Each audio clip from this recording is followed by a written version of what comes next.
امروز میخوام براتون داستانه چند تا دختر رو بگم که از بدو تولد یه جایی مثل زندان بزرگ شدن و حتی نور خورشیدم ندیدن تا وقتی که به 16 سالگی برسن به ثروتمندا فروخته شن. داستان با یه خوابگاه شروع میشه و ما 2 تا دختر به نام ویوین و سوفیا رو میبینیم که با هم دوستای صمیمی ان. اونا درباره اینکه قراره یه روزی به فرزندخوندگی پذیرفته بشن حرف میزنن و معلوم میشه که همگی یتیمن. دخترها از زمان نوزادی تو این خوابگاه بودن و در واقع از سطح 0 شروع کردن تا یه روزی به سطح 16 برسن. وقتی به سطح 16 برسن واجد شرایط فرزندخوندگی میشن. در طول زندگیشون به اونا آموزش‌هایی تو زمینه بهداشت و خانه‌داری میدن. به اونا یاد میدن چطوری خشم و عصبانیتشون رو کنترل کنن. اما یه چیز عجیبی که این خوابگاه داره اینه که بهشون خوندن و نوشتن یاد ندادن و دخترها در حد الفبا یه چیزایی بلدن. این خوابگاه قوانین عجیب غریبی داره. شب موقعی که لامپا خاموش میشن و لامپای آبی رنگ روشن میشن دختر رو باید بخوابن و صبح با صدای زنگ هشدار بیدار بشن. اونا هر روز صبح جلوی سینک به صف میشن تا جلوی دوربین صورتشون رو بشورن. اینجا ما میفهمیم که این دخترای بدبخت هر کاری بکنن زیر ذره بینن و یکی اونا رو دید میزنه. یکی از روزها که نوبت ویوینه تا صورتشو بشوره کرم صورت سوفیا از دستش میفته زمین. از اونجایی که سوفیا چشاش ضعیفه از ویوین کمک میخواد تا کرمشو براش پیدا کنه. بقیه دخترها هم که ماشاءالله عین گاو وایسادن و نگاش میکنن بهش هیچ کمکی نمیکنن و ویوین مجبور میشه بیاد کمک سوفیا و این کار باعث میشه که نوبتش بگذره و دیر بشه. زنگ هشدار به صدا در میاد و همه دخترها روشونو به سمت دیوار برمیگردونن و 2 تا نگهبان میان سراغ ویوین. اون داد میزنه و میگه صورتش تمیزه تا اونو تنبیه نکنن و از سوفیا میخواد کمکش کنه، اما سوفیا نمیتونه کاری بکنه و نگهبانا ویوین رو با خودشون میبرن.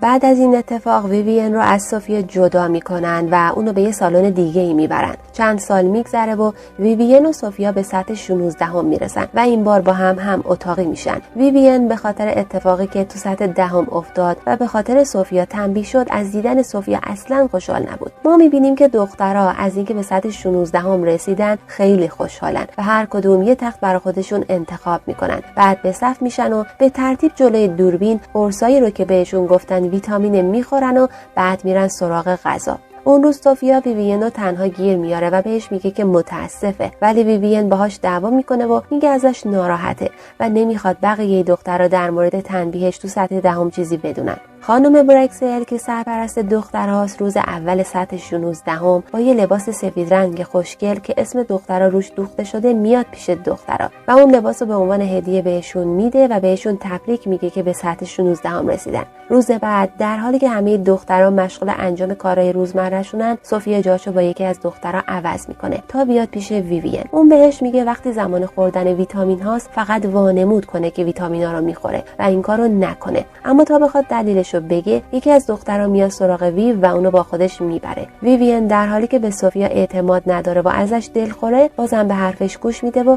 قرصا رو نمیخوره. شب میشه و همه میخوابن ولی ویوین و سوفیا بیدار میمونن.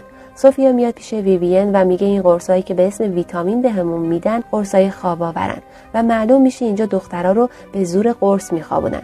کمی بعد صدایی میاد و سوفیا و ویوین فوری خودشونو به خواب میزنن. 2 تا نگهبان به همراه خانم برکسل وارد اتاق میشن. خانم برکسل ویوین و اولیویا رو انتخاب میکنه. نگهبانا دخترها رو برمیدارن و میرن یه اتاق دیگه.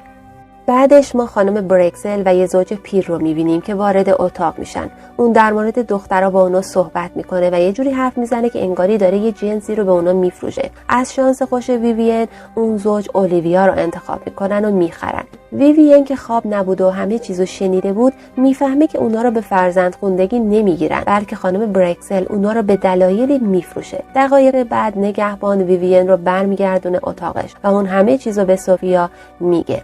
سوفیا به ویوین میگه که اون از سطح 12 به بعد قرصا رو نخورده و هر شب بیدار مونده، ولی این اولین باره که خانم برکسل و نگهبانا اومدن اینجا تا یکی از دخترها رو ببرن. ویوین از سوفیا میپرسه شبایی که بیدار میموندی چیکار میکردی؟ اون میگه به صدای دخترای دیگه که تو بخشای دیگه بیدار بودن گوش میداده. اینجا معلوم میشه روز و شب تو این ساختمون به صورت عادی نیست و به زور قرص تو ساعت مشخصی دخترای هر بخشی رو میخوابونن تا به کارهای دخترای بخش دیگه برسن. سوفیا در مورد ساعت تاریکی به ویوین میگه. اون میگه یه تایمی هستش که همه دخترای سطوح مختلف خوابن و ساختمون سوت و کوره. اون موقع یکی از نگهبانا یواشکی میاد اتاق دخترها و اونا رو لمس میکنه. در حالی که این دوتا حرف میزنن دوباره سر و کله خانم برکسل پیدا میشه و این بار اون سوفیا و یه دختر دیگر رو انتخاب میکنه. ویوین بعد رفتن اونا میبینه که در اتاق بازه. اون از اتاق میره بیرون، میره سمت راهرو و میخواد که در خروجی رو باز کنه، اما موفق نمیشه و بدو برمیگرده اتاقش. چند دقیقه بعد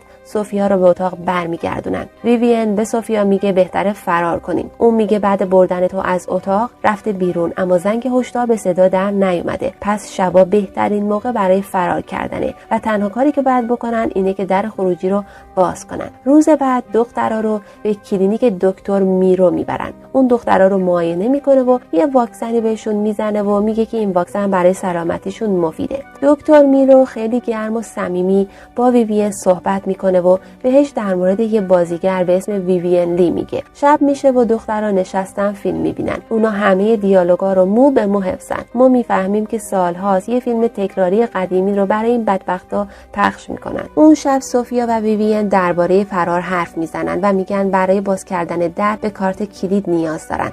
سوفیا میگه بهتر کارت رو از نگهبان شب بدزدن، اما ویوین مخالفت میکنه و میگه شاید بتونه اونو از دکتر میرو بگیره.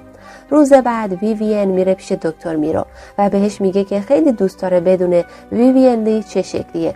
دکتر هم با مهربونی میگه حتما یه کاریش میکنن. عصر همون روز که دخترها مشغول بازی بودن، یکی از دخترها تشنج میکنه و سوفیا به دختر کمک میکنه که خودشو تمیز کنه و ویوین معتقده این اثرات واکسنه و خدا میدونه که چی بهشون تزریق کردن. شب همون روز فیلمی از ویوین لی پخش میشه و معلومه که دکتر میرو این کارو به خاطر ویوین کرده. تو ملاقات بعدی ویوین از دکتر میرو بابت فیلم تشکر میکنه، اما از صحبتاش دکتر میرو بهش مشکوک میشه که نکنه این قرصاشو نمیخوره. برای همین بهش آمپول خواب‌آور تزریق میکنه. بعد تزریق آمپول ویوین کل روز و گیج و منگ میشه و یکی از دخترها که نمیدونه اون به خاطر آمپول اینجوری شده به خانم برکسل گزارش میده که ویوین بهداشتش رو رعایت نمیکنه و خانم برکسل میاد و اونو تو سلولی تو زیر زمین زندونی میکنه. بعدش خانم برکسل برمیگرده اتاقش و برای خودش و دکتر میرو الکل میریزه. ما متوجه میشیم که دکتر میرو و برکسل زن و شوهرن. دکتر میرو میگه بهتره دخترای جدیدی بیارن، اما برکسل مخالفت میکنه و میگه بهتره بعد تموم شدن این دخترها دنبال یه شغل دیگه ای برن و میگه که نمیخواد ادامه بده. اما میرو میگه دیگه لازم نیست دخترها رو از زمانی که نوزادن بیاریم، میتونیم چند تا نوجوان رو فریب بدیم و جذبشون کنیم. اما برکسل بازم مخالفت میکنه. برگردیم به خوابگاه. شب میشه و ما متوجه میشیم که ویوین هنوز تو سلوله و سوفیا با ملافه ها داره طناب درست میکنه. وقتی نگهبان شب میاد سراغ لمس کردن یکی از دخترها، سوفیا بهش حمله میکنه تا خفش کنه، اما موفق نمیشه و فرار میکنه. نگهبان پشت سر سوفیا میره و اونو گیر میندازه و میخواد اونو بکشه که سوفیا با یه اتو میزنه تو سر نگهبان و کارت نگهبان رو بر میداره و میره سراغ ویوین تا اونو نجات بده. اما زنگ هشدار به صدا در میاد. وقتی زنگ هشدار به صدا در میاد، سوفیا مجبور میشه بدون آزاد کردن ویوین برگرده اتاقش. ویوین گریه میکنه و از سوفیا خواهش میکنه که این بارم تنهاش نذاره. روز بعد برکسل ویوین رو از سلول میاره بیرون پیش بقیه دخترها و خانم برکسل به همراه دکتر میرو باهاشون صحبت میکنن. برکسل میگه سوفیا به تشکیلات ما خیانت کرده و باید مجازات بشه. بعد میپرسه کارتی رو که سوفیا برداشته کسی دیده یا نه، اما هیچ کدوم از دخترها کارتو ندیده بود و طبیعتاً همشون میگن که ما اونو ندیدیم. اما دکتر میرو عصبانی میشه و میگه اگه اعتراف نکنید تک تک شما باید تنبیه بشید. اون واسه اینکه بقیه دخترها رو بترسونه یکی از دخترها به نام ریتا رو انتخاب میکنه و اونو با خودش میبره. ریتا هر چقدر خواهش میکنه که اونو نبرن و اون چیزی در مورد کارت نمیدونه، دکتر میرو قبول نمیکنه و نگهبان اونو با خودشون میبرن. اون شب برکسل خودش قرصا رو تو دهن دخترها میذاره تا مطمئن بشه همه قرصاشون رو میخورن. شب ویوین با گیره مو خودشو زخمی میکنه تا بیدار بمونه. اون همه جای تخت سوفیا رو میگرده تا کارتو پیدا کنه ولی موفق نمیشه. بعدش میاد سراغ تخت خودش و کارتو پیدا میکنه و میفهمه که سوفیا دوست خوبیه و به فکرش بوده. ویوین خوشحال میشه که میتونه در اتاقو باز کنه، اما کارت کار نمیکنه. فکری به سرش میزنه و به کمک کارت و سنجاق سرش پیچ درو باز میکنه و با هر بدبختی که بود از اتاق میاد بیرون و به مطب دکتر میرو میره. اونجا خانم برکسل رو میبینه. خانم برکسل که با دیدن ویوین شوکه شده یه آمپول خواب‌آور برمیداره تا به ویوین بزنه، اما تو درگیری ویوین آمپول رو به خود خانم برکسل میزنه و اون بیهوش میشه. ویوین میره زیر زمین و سوفیا رو تو یکی از سلولا پیدا میکنه و آزادش میکنه. ولی برای باز کردن دستای سوفیا به قیچی نیاز دارن. اونا یه اتاق جراحی پیدا میکنن و با قیچی دستای سوفیا رو باز میکنن. این اتاق برای ویوین و سوفیا تازگی داشت، برای همین تو اتاق میگردن و جسد دوستشون ریتا رو پیدا میکنن. وقتی پارچه روی صورت ریتا رو برمیدارن میبینن پوست صورت ریتا کاملا ازش جدا شده. اونا هیچ ایده‌ای ندارن که چرا ریتا اینجور وحشیانه کشته شده. برای همین میترسن و تصمیم میگیرن که جدی فرار کنن. سوفیا میگه باید بقیه رو هم نجات بدیم. پس قرار میذارن که ویوین اونجا بمونه و سوفیا بره همه دخترا رو بیدار کنه و با خودش بیاره تا همگی فرار کنن. در همون حین که ویوین منتظره صدای پای یکی از نگهبانا میاد. ویوین میترسه و فرار میکنه و میره تو یکی از اتاقا. تو اون اتاق یه تلویزیون روشنه که توش یه ویدیوی تبلیغاتی پخش میشه و توی ویدیو دکتر میرو در مورد روش جدیدی برای جوانسازی پوست حرف میزنه. دکتر میرو میگه روش جدیدی برای جوانسازی پوست پیدا کردن و اونا پوست یه اهدا کننده رو به هر کسی که بخواد جوان بشه پیوند میزنن. ویوین دیگه متوجه میشه که چی به چیه و چرا پوست صورت ریتا رو کنده بودن. در واقع ما میفهمیم که همه این سالا اونا توی محیط تمیز و استریل بزرگ شدن تا پوستشون بهترین کیفیت رو برای اهدا کردن داشته باشه. سوفیا همه دخترها رو جمع میکنه و بهشون توضیح میده، اما هیچکس باورش نمیشه که خانم برکسل آدم بدی باشه.